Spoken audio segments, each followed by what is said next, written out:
The young and the restless spoilers shock. The warm Mediterranean wind swept across the French Riviera, kissing the cobbled streets of Nice with the fragrance of ocean salt and late-blooming jasmine. But beneath the veil of elegance and luxury that cloaked the city during high season, something darker stirred, something that Adam and Chelsea couldn't quite name, but both felt clawing at their instincts like a silent warning. They had arrived under the pretense of pleasure. Like so many others who had received the enigmatic, gilded invitations, but neither of them believed this was anything close to a normal social affair. The party was hosted at an opulent estate carved into the cliffs overlooking the sea. A secluded villa that had once belonged to a minor European royal family but had long since passed into private hands. That the current host was Cain Ashby, once a man of humble charisma and vague origins, only added to the air of disquiet. And it wasn't just the setting or the host that felt off. It was the intent. The guest list had been meticulously curated, filled with familiar names from Genoa City, but also with individuals that had no business being in the same room together. Business rivals, legal adversaries, ex-lovers, power players, people who should have never been sipping champagne under the same chandelier. The invitations spoke of strategic renewal and shared purpose. But the actual proposals offered during the party ranged from bizarre to outright horrifying, cryptic mergers, suggestions of controlling entire industries through blackmail, coercion, and the quiet disappearance of inconvenient allies. Some were veiled threats. Others were bold promises made over blood-red wine. The atmosphere was intoxicating in the most dangerous way. A slow descent into a kind of collective madness cloaked in civility. Chelsea couldn't shake the feeling that it was all a performance. That the man calling himself Aristotle Dumas and walking among them as the master of ceremonies was nothing more than a carefully crafted illusion. Adam shared that suspicion. Perhaps even more deeply. For him, the pieces didn't add up. Cain's accent had subtly shifted. His mannerisms were rehearsed. His references to Dumas' legacy were surface level. Designed for the press release, not for authenticity. Adam had spent years dismantling powerful men and studying their weaknesses. He knew a fraud when he saw one. And this wasn't just a case of mistaken identity. This was something far more elaborate, more dangerous. Whoever Cain was pretending to be, he had resources, information, and access that no ordinary conman could fake. The idea that Cain had simply rebranded himself as Aristotle Dumas, an international financier with a mysterious past and rumored ties to global criminal networks, seemed absurd. But it wasn't impossible. Not in this world. Not in Genoa City. Still, Adam needed proof. He couldn't confront Cain without it. And he certainly couldn't warn Victor or the Newmans unless he knew exactly what Cain was after. Because if this party was merely the beginning of something larger, then the storm it would unleash could level the entire power structure of Genoa City. That much, Adam was certain of. And so, as the party raged into the early hours of morning, Adam made his move. He slipped away from the wine-soaked garden where Cain was entertaining the elite, and using a lockpick he hadn't touched since his time hiding in Las Vegas. He broke into the private study at the far end of the estate. The room was a museum of decadence, dark mahogany shelves lined with books in multiple languages. A fireplace that hadn't been used in years, and a massive, ornate desk that looked like it had been carved from the bones of an empire. The walls were lined with artwork, some real, others carefully forged. But it was what hung above the fireplace that froze Adam in place. There, beneath a mounted spotlight, was a framed photograph, nearly 3 feet wide. It depicted a man in a tailored suit, standing in front of the Eiffel Tower. His face was calm, composed, and utterly unfamiliar, yet labeled in embossed gold beneath the frame, Aristotle Dumas's Paris. 2017, Adam's blood turned to ice. This was the real Dumas. Or, at least, the face the world had been told belonged to Dumas. And it was not Cain Ashby. The resemblance was non-existent. No reconstructive surgery, no disguise, no lighting tricks could bridge the chasm between these two faces.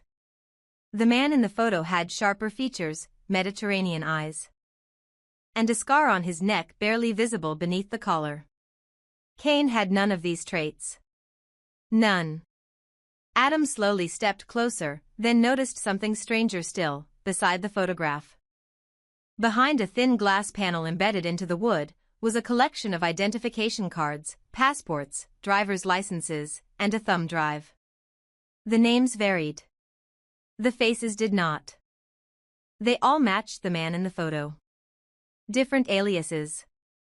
Different dates. But the same man. This was not just an image. This was a catalogue of Aristotle Dumas' past lives. Adam's hands trembled as he took out his phone and began photographing everything. The documents, the photo, even the engraved invitation left half-burned in the fireplace that bore the name C. Ashby next to the initials AD. The implications were shattering. Cain wasn't Dumas. But he had clearly assumed the identity. The real Dumas, whoever he had been, was either dead, missing, or possibly complicit. And Cain had somehow woven himself into the legend with enough detail and secrecy to fool even the most well-connected guests. What was worse was that no one had thought to question it. They were all too intoxicated by the allure of wealth and danger, too willing to believe what they wanted to hear. Adam knew that kind of blindness all too well. He had exploited it. He had lived it. And now, it had come back for them all. He pocketed the phone and stepped back into the hallway, heart pounding. But before he could return to the party, he was intercepted by Chelsea. Her face was pale, her voice hushed. "We need to go," she whispered. "Now." "I heard Cain on the phone. He's sending someone to check the study. He's starting to suspect someone's onto him." They didn't wait.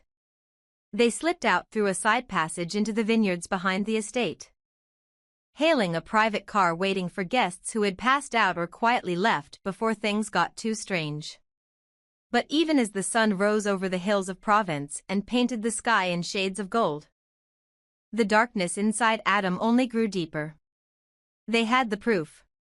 But now came the harder part, what to do with it. Exposing Cain could collapse everything, but it could also backfire. If Cain had positioned himself at the center of a web of influence, any wrong move could trigger consequences not just for them, but for Genoa City as a whole. And yet Adam couldn't walk away. Not now. Not after what he had seen. Because this wasn't just about identity theft. This was about power. And if Cain was willing to burn the Dumas identity into his skin and sacrifice everything for a throne that wasn't his, then the question wasn't whether he would make his next move, it was when. And how many people would be buried beneath it when he did. The night air in Nice had chilled, but the fire building in Cain's veins had nothing to do with temperature. From the moment he saw the red alert flash across his private surveillance system, unauthorized access in the study, a sickening certainty gripped him. He'd known it was only a matter of time before someone got curious, but he hadn't expected it would happen so soon. And not by Adam, of all people. Cain should have known better. Adam was ruthless, calculating, and far too clever for his own good. That kind of curiosity didn't just threaten the illusion Cain had spent years building, it threatened everything. The empires behind the name. The debts that had been paid in blood, the silent allies watching from afar who wouldn't hesitate to wipe Cain off the map if his mask ever slipped. He left the party immediately, slipping past his guests with a tight smile and a fabricated excuse about an urgent call from Zurich. But there was no call. Only fury. And fear. As the estate loomed closer, his mind raced with possibilities. Had Adam taken anything? Photographed something? Had he found the vault? No. He couldn't have. He wouldn't have had time. But then again, Adam always did the unthinkable when pushed. Cain's hand tightened around the cold metal of the Glock hidden inside his jacket. By the time his private car screeched to a halt at the gates, the security feed was already cycling through footage, grainy black and white images of Adam breaking the lock, moving with unnerving precision through the shadows of the study. It was like watching a ghost. A ghost that could destroy him. Cain stormed through the grand hallway, ignoring the startled glance of a maid still cleaning up crystal glasses from the reception. His steps pounded across the floor, a rising storm about to make landfall. But Adam wasn't gone. Not yet. Cain reached the door just as Adam tried to slip out, and slammed it shut with one forceful motion. The lock clicked into place behind him. Adam froze. A sharp intake of breath giving away his surprise. The room was thick with tension, like the final moment before a thunderclap. Neither man spoke for several seconds. The silence was heavy. And then Cain stepped forward, calm and controlled in appearance, but with eyes that burned like gasoline on fire. "You broke into my sanctuary," Cain said, voice low and cold. "That was a mistake." Adam's heart was pounding, but he held his ground, even as his eyes darted toward the locked door behind him. "I know what I saw," he said through clenched teeth. "And now I know what you really are." Cain's expression didn't flinch. His gaze shifted slightly, catching the corner of the framed photo of the real Aristotle Dumas still slightly out of place. Proof that Adam had touched it. Proof that the facade had cracked. With no more time to bluff, Cain pulled the gun from his jacket and leveled it straight at Adam's head. "You think you know?" Cain said evenly. "But you don't know anything." The muzzle of the weapon was inches from Adam's forehead now, and for a second, just a second, Adam's bravado shattered. He wasn't a hero. He wasn't invincible. Death was real and close enough to taste, and Cain had the deadness in his eyes that only men with nothing left to lose carried. "Don't be stupid," Adam said, trying to steady his voice. "You pull that trigger and everything gets out. My phone's backed up. You won't get out of France alive." Cain smiled thinly. "You overestimate your leverage." "Do I?"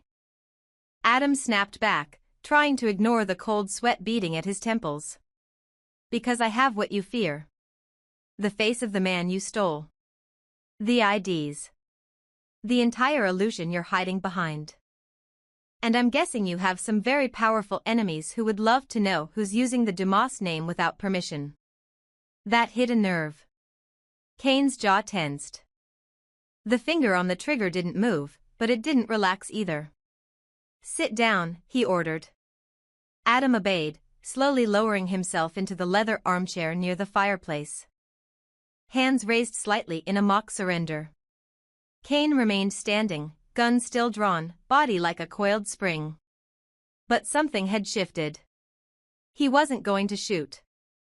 Not yet. Not if there was still a way out. They both knew this wasn't just about threats anymore. This was about negotiation. Survival. "I want the truth," Adam said. "All of it. You're not Aristotle Dumas. That much is obvious. But who is he? Is he dead? Did you kill him?"